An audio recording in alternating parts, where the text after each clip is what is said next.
Well, the amount of Chinese-owned U.S. farmland is up 55% over the past 5 years, and that's despite restrictions both federally and in more than a dozen states, primarily in the Midwest. Senior national correspondent Brian Inton is live for us in Grand Forks, North Dakota. Brian, that community just won a big fight there, but there are still calls to do more. Yeah, we have learned, Nichole, that this is much, much bigger than where we are in North Dakota. We are in Grand Forks. This is all Chinese-owned land. A Chinese company owns this land. You see the private property keep out signs.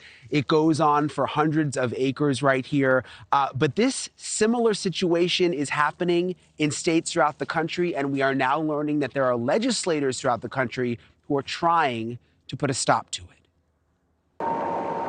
But you would never guess looking at this that it's a Chinese company right here in North Dakota. Nope, they almost snuck in.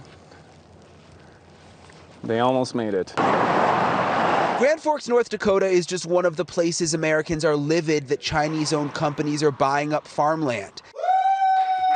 In Grand Forks, a grassroots effort managed to stop Chinese-owned Fufeng from building a corn mill just miles from an Air Force base.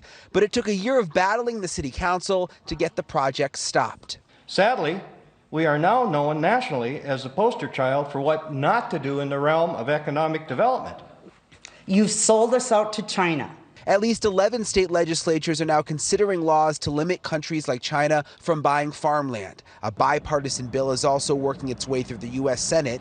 North Carolina, Virginia, Texas, Missouri, and Utah have the most farmland with ties to China. Republican Senator Mike Rounds of South Dakota has teamed up with Democratic Senator Jon Tester of Montana to pass a bill that would prevent adversarial countries from buying agricultural land. Countries like China and Russia, North Korea, Iran, those places don't want to see us exist anymore. The last thing we need to do is let them buy up farmland, which is critical to our food security and to our national security. One of the biggest questions we've had since we started looking into this story is how do these companies, these Chinese companies, buy the land, and who do they buy it from?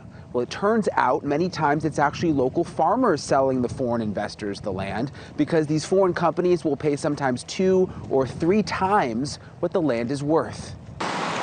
Rural communities are also drawn by the opportunity for economic development and jobs when foreign companies build plants on the land. That's the case with the corn mill that was promised in Grand Forks, North Dakota. Now there will be no mill, and the town is stuck with 300 acres of land owned by a Chinese company. Chinese-based companies are buying land all over the country. Do you think there's something that other cities, small towns can learn from this? Well, I think you've seen a ramp up, really. You've seen in the last couple of years with Russia invading Ukraine and, Russia really being allied with China, with this balloon that just came out with Taiwan. I think tensions have really increased. I think in the past we looked at business, somewhat differently from the government itself. And I think now we're really looking at it as one of the same. And I think that's really changed in the last couple of years. And I think other cities need to realize that too.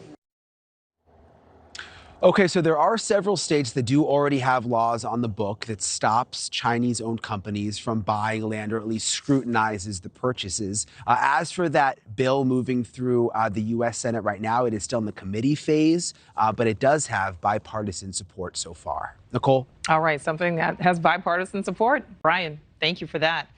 Thank you for watching. Go to newsnationnow.com to find NewsNation on your television provider. And don't forget to click the red subscribe button below to get more of NewsNation's fact-driven, unbiased coverage.